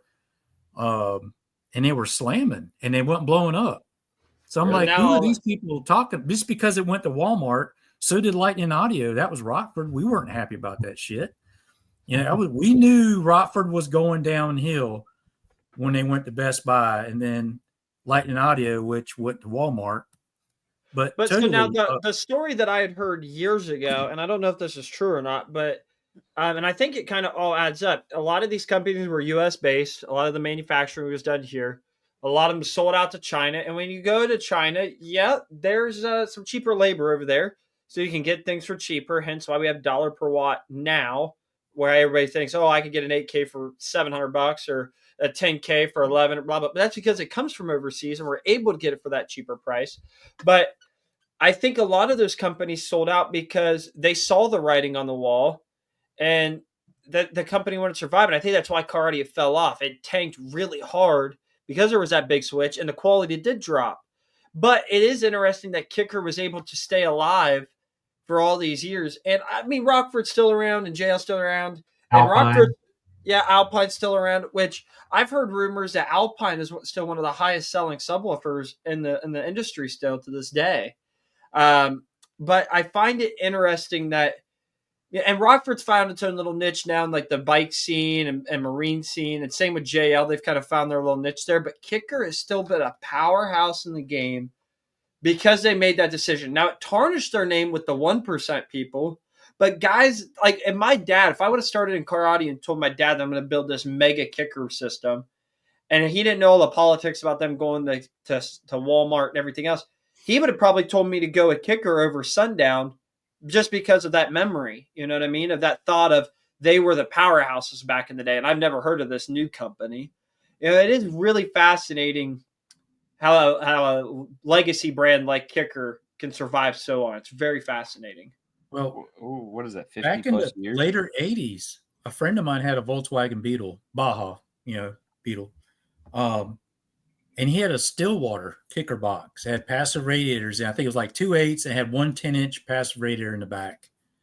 And I remember he put it in his apartment once the motor blew up and had it like on a battery charger and all that. And man, that thing used to slam. And that's the first time I'd ever seen a something called Kicker, but it was Stillwater because they had Stillwater bigger than Kicker, the little thing in the corner. That's cool. And then there was a guy when I really started getting into the later 80s. He had an old, like, early 70s Camaro with a 15-inch kicker box.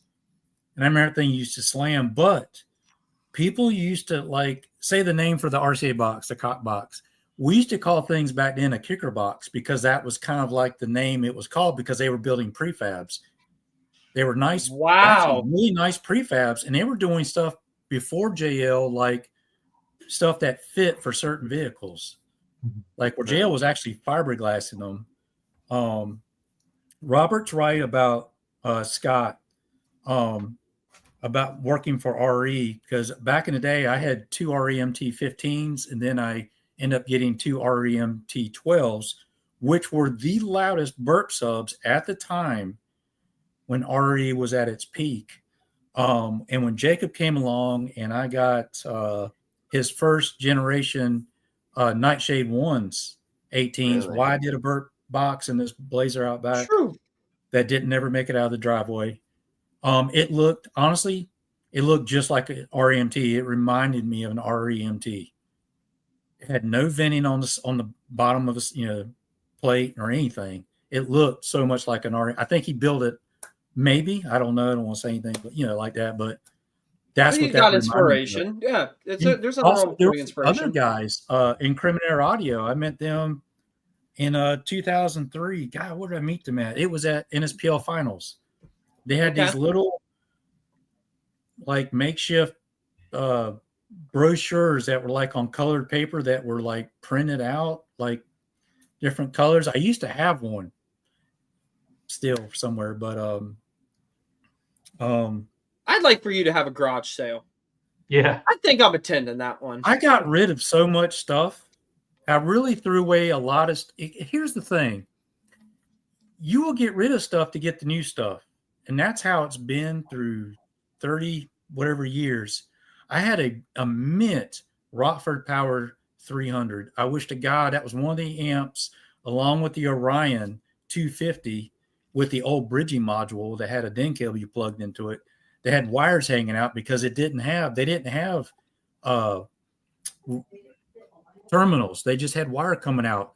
And the funny thing is you would install these things and they would get passed around. So the wire would get shorter and shorter and be like almost to the damn chassis, with butt connectors and stuff. That's funny. But, a lot of NUS amps. Oh yeah. Coastal Car Stereo, Mark, my friend Chris's dad's shop. They used to have the big VLX 400. It was hanging. When you walked in, you seen this big, long purple amp. And that was a pretty badass amplifier. Oh, yeah, it was. Strokers, the real strokers. I like JL Audio. I still have maybe 3 or 4 500/1s, the originals. I have, I know I've still got the 300/4. I might have a second 4-channel, but the W7 is probably my favorite. I have a W7 anniversary edition 12. For sound quality, like a sealed box. I can put a sealed box and I can play rap, heavy metal, double bass, and it will pick up everything. It's not a, but after a while, it's going to dry rot. Yeah. Good sub. When they first came out with it, we had JL. We picked up JL at Audio Express. And I ran my first wall because I always had Rockford. We picked up JL, so I did a wall. And then I think they were being very pushy, so they got us. The owner got rid of JL, so the place, Sound Decisions, picked it up. And then we were hearing about the W7 before we got rid of JL. Well, when Sound Decisions got it, they were telling everybody it was an SPL sub. So the first local show we had was not an SPL sub. It was but it sounded good. I guess it was an ear meter sub, but I would still like to hear it. Like, I've heard some that were pretty loud. But I think that was their selling point because SPL was a thing. Do you guys know in the that if we went to an IASCA event, they frowned on SPL. Really? They didn't like SPL, and I was a bass head from the beginning. So if you went to a show, they would do RTA. That was the big thing. And if they look back, I remember the judges getting in my car, looking back. I had no back seat, and I'd have this like 412s, and they would shake their head. And they would deduct points because you had too much bass. Really? They hated bass, man. But it's funny how people were coming for the bass, and then how they eventually had to give in, and then it was all about the bass. Ain't that some shit? They hated it. They looked at you like you were like I don't know, like a skateboarder, like and then when it became a money thing, it was like, oh yeah, we'll bring it in. Yeah, it's all about the bass now. Isn't circling back? That's exactly what it is. Isn't that kind of funny? No one's clamoring for the SQ guys. No one's flying from Europe to come to SBN to see YouTube videos of guys stuff that sounds good. They're coming to see us. Yeah. And getting demos from all around. Just saying. It's kind of funny. History, man. Oh, it's shoot, like throwback camp. Yeah, I'm gonna show Scott something. See if he remembers this. I had number Jace, throw me up. if you can pull that. Sorry up. about that. Pull me up. Well, we're talking about old amps. This was one of do the other one. You'll probably be able to zoom in closer. That's Phoenix Gold when they had the gold plated boards. That's the Phoenix Frank the Frank Ampenstein that had the split boards. It actually had a 4-channel and the other board, the what was it, the M1 130 or something like that, and it came in a crate. It had a crossover, it had nuts, bolts, hay. That was back in 1995-ish. Sheesh. When, I acquired that up in upstate New York, in Watertown, New York. There was only 2 that were sold in the state of New York, and that was number 72. That's awesome. You can't That's pretty find cool. those. There's actually a registry for it. And the guy that I sold that amp to right there, he's the one who started the registry. So if I would have known then, like what I would have known now, that's probably the amp I regret getting rid of right there.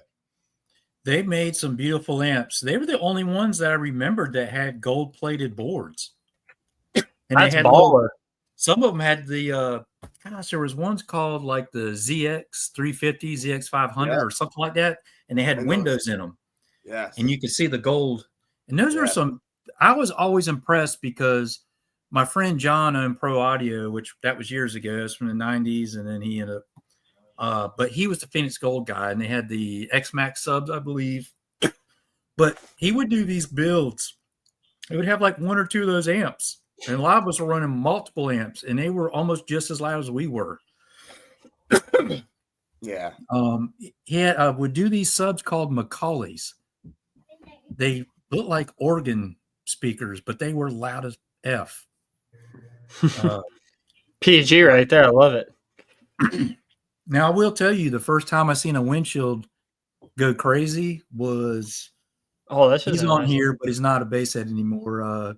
He had like a Mazda, late 80s Mazda hatchback, and he had 2 Eminence 15s, and he had it sitting where the back seat was. It was almost like a wall without a wall, but it wasn't sealed off. And we would meet up at a car wash, and I remember he was playing it with some Eminence 15s, and the windshield was just going nuts. And I had never seen anything at that time like that. Yeah, that's cool. That is really cool. The first thing I had seen that had bass was the classic 60s, late 60s Mustang. And a guy we didn't know came down to Carolina Beach, and we could hear him before we could see him. And that was something I'd never witnessed. And I think he had some Boston Acoustic 15s. That was back in the late 80s. Maybe that was mid 80s. I remember he had these fans oscillating to keep the amps cool. But he had some 15s, and I'd never heard nothing like that before. You know. Yeah, that's neat.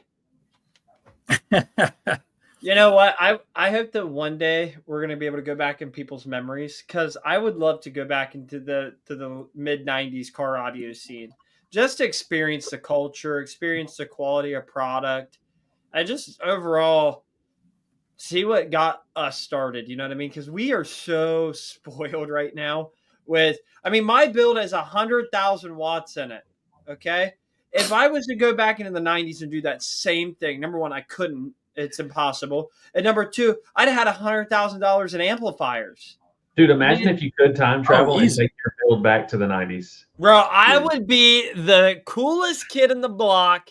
Yeah. Everybody would be asking me questions. Actually, you know what? I would do that. Hide If I had a genie bottle and I could rub it, I'd say take me back to the mid '90s, but I need my build right now, because I'll be famous. You know how much money you could have made off of that?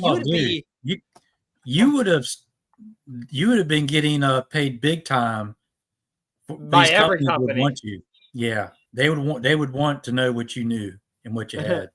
And I'd tell them I don't know jack shit, and it's going to stay like that too. You can't see it. No, you can't see it. I put my curtain up. Did you know Wayne Harris used to work for Rockford? He was one of the engineers. And when he was leaving, he wanted to leave to do DB drag and all that. And we were told he was offered a big sum of money, but he turned it down because he wanted to do DB drag. He was the actual, I have the symmetry somewhere. I got pictures of it where I fiberglassed it in my dash.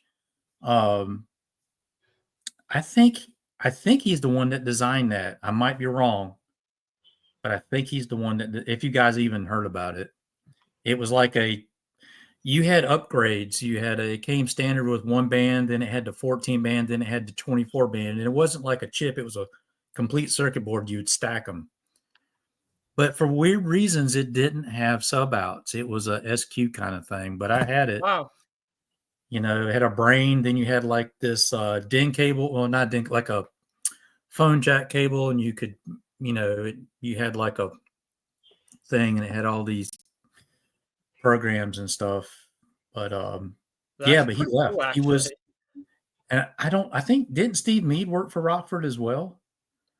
But I know he was a big pusher of their amps. Remember, he was the first one that I know of on a large scale that had those really big Rockford amps that took up the entire back of his truck. That had the actual like 15Ks or something like that. Yes, I know the one you're talking about, Rob. Yep. It is fun to pick your brain, Scott, because you are a wealth of knowledge, and I know that. Listen, as much as you might think you're boring everybody, or it's not really good conversation, we have maintained 45 viewers the entire night across all of our platforms. It's been a fantastic live stream, and a lot of people appreciate the history of car audio. It's something that's forgotten, and I think when people remember how great car audio was in terms of tech back in the day, I think it gives people something to look forward to today of how far we've come and what's to come. Because I think car audio is going to grab many different gears in the next 10 years, especially with the addition of lithium electric vehicles hitting the scene now. I think we're in for a crazy change in the culture for car audio. So I love getting a little bit of a history lesson every time we can talk to you guys who have been around since day one. It's pretty cool. We just have to work together as a community to push out the stunt wall guys. Yep. Yep. Cause number one, get the stunt wall dudes out of there. All the hate. All the hate. I love them. I love stunt walls. Boo. I seen the stunt walls. You guys are my boys. In 2009 or 10, Daytona Beach, and it was all Puerto Rican guys. And we were outside. Right. We weren't inside. We were out in the back parking lot. And I was like, wow, these things are cool. And then they started it. And then when they started playing them, it's like you couldn't hear yourself talk to the guy next to you, and it did that. That was the day that he started the hate. It's also the day that he encouraged it, and then now it's escalated. Thanks, Scott. Yeah, and then I'll never forgive you. it was cool at first, and then it just got to where, and there was houses across the street, and so they were pissed. It wasn't just the bass. Now it was the horns, but there was actually a scooter, a moped that was fiberglassed one year there inside in the Civic Center or the Ocean Center, and I swear it sounded better and louder than most of the vehicles at spring break. I was blown away. It had air ride and all that stuff. This was like a scooter, dude, like a Vespa, but it was fiberglassed. It was speakers going everywhere, but it sounded damn good. Okay, that's what we need to get you. I can see you on that thing. Shoot, I'll scoot around it. I'll scoot. You know what I'm saying? Well, hey, Scott, listen. Thank you so much for doing the live stream tonight. We greatly appreciate it. Guys, another amazing week of This Week in Audio. And listen, I want you to plug it right now, because if you want to buy a cock box, a RCA distribution box, what I prefer to call it a cock box, but a brace, or you want yeah, right, full of crap. But anyways, or if you want to get any paint work done, Scott, where can they reach out to you to get work done? They can go on my I think it's called SBC Cockbox 69 on Facebook. And the exact words were, I wasn't meant to be like that, but then follows up with SBC 69. You know what there's a story behind that. I bet there is. Florida. But also, or hit me up, Scott Bowman, on Facebook, PM or something. I have lots of pictures. I build stuff. I'm just going to repost them for the next 2 weeks. So you guys will see them all, because I wasn't able to show all of them, but I will post them throughout the week. Don't you worry. I'll send you pictures. I'm here for it. It's probably close to 20,000 on this thing. Oh my goodness. Jeez. They go from one phone to the next. That's a collection. Ahead, no, you're fine. You're fine. Thank you again, though, so much. And again, guys, don't forget, reach out to Scott. Get your RCA distribution boxes. Don't mess around with anything else. Get it from the real deal, the guy who started it all. You can't beat the quality, and a price doesn't matter when you're getting quality. It's my number one statement. Never forget that. Robert, where can we find you at on social media? I'm on Facebook. It's just Robert Williams. We probably have mutual friends. You can find me. Boom. I love it. Caden, where can we find you? There. Boom. Caden. Eggs Booming or Caden Petrie on everything. Nice. And Blaine, where can we find you at? Mini Trucker 88, baby. Not 69. Don't get it confused. Not to be confused with SBC 69. No cock boxing on my 69. Yeah, don't be mistaken for I'll send you one with a hole in it. Oh, I love it. I love it. Very small hole. Hey, quick plug. The base shop girth. Every one of us are Team Control Pressure that's on this stream right now. Shout out TCP. All of it. Yes, sir. We're going to take over the world. And you know what? I have a purple hoodie. A purple hoodie. The first one? Yeah, the first one. Are we the first one here? I think so. Oh, yeah. Look at these hoodies. Don't forget, you guys can buy these at libertybaseshop.com. They're on pre-order right now. I think I'm going to let it run for... I'll give it till next Wednesday, I think. I think I'll give you guys one more Wednesday for the holiday season to get them in. I get the pre-orders out. Man. And listen, they're $35.99 right now. After the pre-order, they go up to $45. So save $10 on all your orders. They're amazing quality. I'm wearing one right now. I'm wearing the khaki one. It's my favorite color, but the red one is on my wish list. I'm too cheap. I won't even buy my own hoodie. But that's besides the point. That is true. But listen, guys, thank you again so much for supporting us. Oh, wait, bam, there we go. Oh, no. No, wait, hold on. High five somebody. Somebody want to high five me? No. Right here. Real quick, can I say something real fast? Oh, please go ahead. Hey, Scott, I just want to say thank you for what you do for the car audio community, because I've seen over the years you donate a lot of your cock boxes and things like that to some of the shows. I think almost every big show that I go to, there's usually at least some raffle item that you've donated just for free to support the scene and support the show. So thank you for that. And also just thank you for always being available to answer questions that I've had when I've had them. Because I've asked some dumb questions and you were always there to clear it up for me and help me out. Oh, man. You're welcome. Thank you. That's awesome. I don't know what to say. Yeah. Look at my You cock. you tell them to go to SBC 69 and get their cock box. That's what she said. Yes, sir. Guys, listen, another amazing week. Don't forget, next Wednesday at 7 p.m. Eastern Time, we'll be back with episode 47 of This Week in Audio. We always have fun guests popping on. And listen, just like last week, we might get some spicy giveaways going in the comments. Companies coming here all the time, do crazy stuff. So never miss an episode. It's a good time all around. And we're not filtered here. We like to say what we want to say and not worry about the repercussions. So don't miss it. We'll see you guys. We'll see you guys next Wednesday. Sorry. I'm a dirty old man.